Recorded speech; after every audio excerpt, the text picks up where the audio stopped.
I think that I always, had a degree of confidence, but certainly I wasn't sitting around as a kid dreaming of, walking by myself for 1,000 miles across Antarctica. That came later, but I think it's built on the back of different successes and certainly ups and downs. Also tragedy. When I was 22 years old, just graduated from college. Again, still hadn't really seen much of the world at that point, and I was been painting houses as a kid, and I decided to go on a backpack trip around the world, and it was an amazing experience. I had no money. I was hitchhiking around and sleeping in youth hostels and whatnot, and I found myself on a beach in rural Thailand.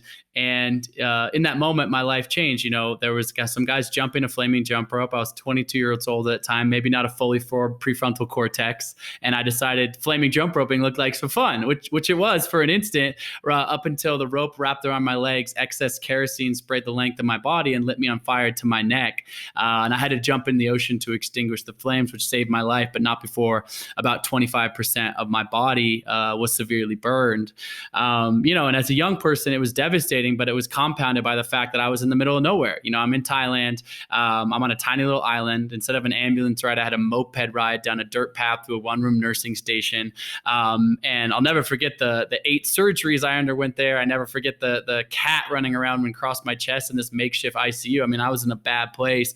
But the worst part about it, you were kind of talking about triggers of mindset and growth, which was probably the most emotionally devastating time in my life, is a doctor looks me square in the eyes and he says, "Hey, Colin, you will probably never walk again normally," which took the physical pain to another level because the emotional devastation of that was immense. But, we're speaking of my mother and her influential, kind of influence on me as a young person. She came into my hospital room. She flew across the world to find me. And I'm there. I know now how freaked out she was. I'm sure many people listening are parents. She's a mother. She's looking at her kids, bandaged from the waist down in this shack of a hospital, unsanitary, screaming, writhing in pain, and being told he'll never walk again normally. But somehow she walks in with this air of positivity and grace and positive energy into that hospital room.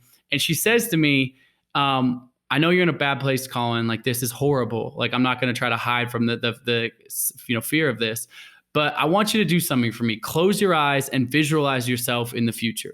Picture a positive outcome." Now, your question is, I didn't picture myself, like, again, walking across Antarctica or climbing these mountains or whatnot, but I closed my eyes and I pictured myself crossing the finish line of a triathlon.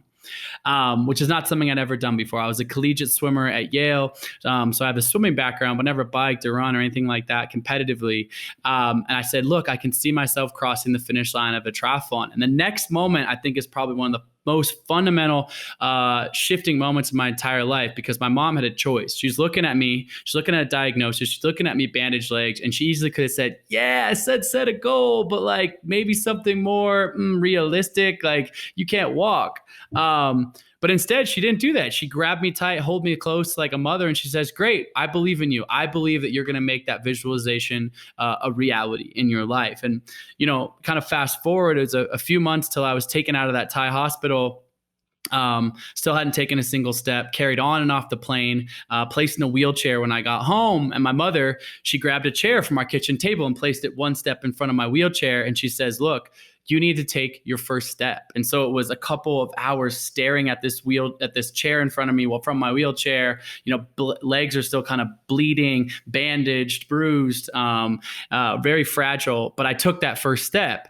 And that was when my mom said, "Look, you just took your first step on your road to racing this triathlon." I mean, it seems minuscule. I'm like standing from one chair to the other chair, but that was the beginning. And then 18 months later, I finally did take a job in Chicago as a commodities trader, wanted to kind of get on with my life. I signed up and raced the Chicago Triathlon, and I achieved that goal. I finished that triathlon 18 months after being told I would never walk again normally. And kind of the final exclamation point on this story is, to my complete and utter surprise, and this is your question, did I surprise myself? Well, I surprised myself that day, which was I didn't just finish the race, but I actually won the entire Chicago Triathlon, placing first out of nearly 5,000 participants. But I mean, to conclude that thought, it wasn't like, oh, I just patted myself on the back and said, oh, wow, I'm some superhuman athlete.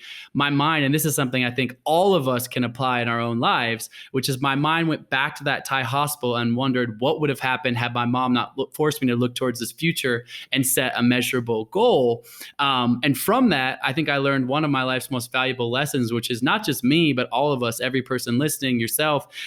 We all have reservoirs of untapped potential to achieve extraordinary things, particularly when we can shift our mindset towards the positive and choose how to react in tough situations.